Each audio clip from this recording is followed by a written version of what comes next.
അപ്പം റസൂലിനെ സംരക്ഷിക്കേണ്ട ആളാണ് അബൂലഹബ്. പക്ഷെ ആദ്യമായിട്ട് അബൂലഹബാണ് എന്ത് ചെയ്തത്? എതിർത്ത് സംസാരിച്ചത്. അപ്പോഴാണ് ആയത്തിറങ്ങുന്നത്, തബ്ബത് യദാ അബീ ലഹബിൻ വതബ് മാ അഗ്നാ അൻഹു മാലുഹു വമാ കസബ്. ഈ ആയത്തിറങ്ങിയപ്പോൾ എല്ലാവരും പോയിട്ട് അബൂലഹബിന് ഓതി കൊടുത്തു ഈ ആയത്ത്. അബൂലഹബിൻ്റെ മനസ്സിൻ്റെ ഉള്ളിൽ ആ പേടിയുണ്ടായിരുന്നു.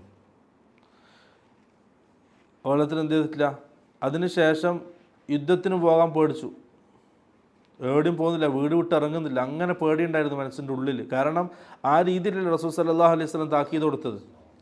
ഉമ്മു ജമീൽ അബൂ സുഫിയാൻ റളിയല്ലാഹുവിൻ്റെ പെങ്ങളാണ്. അവളും റസൂൽ സല്ലല്ലാഹു അലൈഹി വസല്ലം ഉപദ്രവിച്ചു. അതുകൊണ്ടാണ് റസൂൽ എന്ത് ചെയ്ത് ചേർത്ത് പറഞ്ഞത്. അപ്പോൾ അതിൽ വേറെ സംഭവമുണ്ട്. ഒരാണ് എന്ത് ചെയ്തു? ദീനെതിരെ സംസാരിച്ചു. കൂട്ടായിട്ട് ആരുണ്ട്? ഭാര്യയുണ്ട്.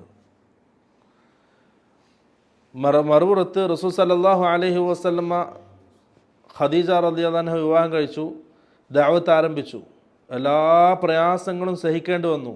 കൂടെ ആരുണ്ട്? ഖദീജയുണ്ട് നന്മയിൽ. അപ്പോൾ ഒരു പെണ്ണിന് എന്താകാൻ പറ്റും? തിന്മയിലും ഭർത്താവിൻ്റെ കൂടെ കൂടാൻ പറ്റും, നന്മയിലും ഭർത്താവിൻ്റെ കൂടെ കൂടാൻ പറ്റും. രണ്ട് ഇതാണ്. അതേ ചരിത്രത്തിൽ ഒന്ന് താക്കീത് നൽകപ്പെട്ട ഒരു കുടുംബം, മറ്റേതോ അനുഗ്രഹീത കുടുംബം.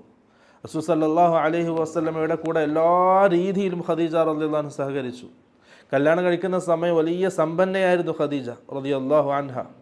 അവസാനം ഷൈബ് അബി താലിബിൽ 3 വർഷം കഴിഞ്ഞ്, 3 വർഷം ഉണ്ടായല്ലോ ഷൈബ് അബി താലിബിൽ ഭക്ഷണം കഴിക്കാതെ പ്രയാസപ്പെട്ടെന്ന്. വയസ്സുണ്ടായിരുന്നു, 54 വയസ്സുണ്ടായിരുന്നു. അവിടുന്ന് എല്ലാ പ്രയാസങ്ങളും സഹിച്ച് അത് കഴിയലോടുകൂടി രോഗിയായി. അങ്ങനെയാണ് വഫാത്താകുന്നത് ഖദീജ റളിയല്ലാഹു അൻഹ. വഫാത്താകുന്ന സമയം സമ്പത്തൊന്നും ബാക്കിയുണ്ടായിരുന്നില്ല. എല്ലാം അല്ലാഹുവിൻ്റെ റസൂലിൻ്റെ ദീനിന് വേണ്ടി ചെലവഴിച്ചു. എല്ലാം ദീനിന് വേണ്ടി സഹകരിച്ചു. റസൂലിൻ്റെ കൂടെ ദീനിന് വേണ്ടി സഹായിച്ചു അല്ലാഹുവിൻ്റെ റസൂലിനെ. പിന്നീട് കുറേ വർഷങ്ങൾക്ക് ശേഷം റസൂൽ സല്ലല്ലാഹു അലൈഹി വസല്ലമ ഖദീജ റളിയല്ലാഹു അൻഹയെ സംബന്ധിച്ച് ഇങ്ങനെ പറയുമ്പോൾ ആയിഷ റളിയല്ലാഹു അൻഹയ്ക്ക് ദേഷ്യം പിടിച്ചു.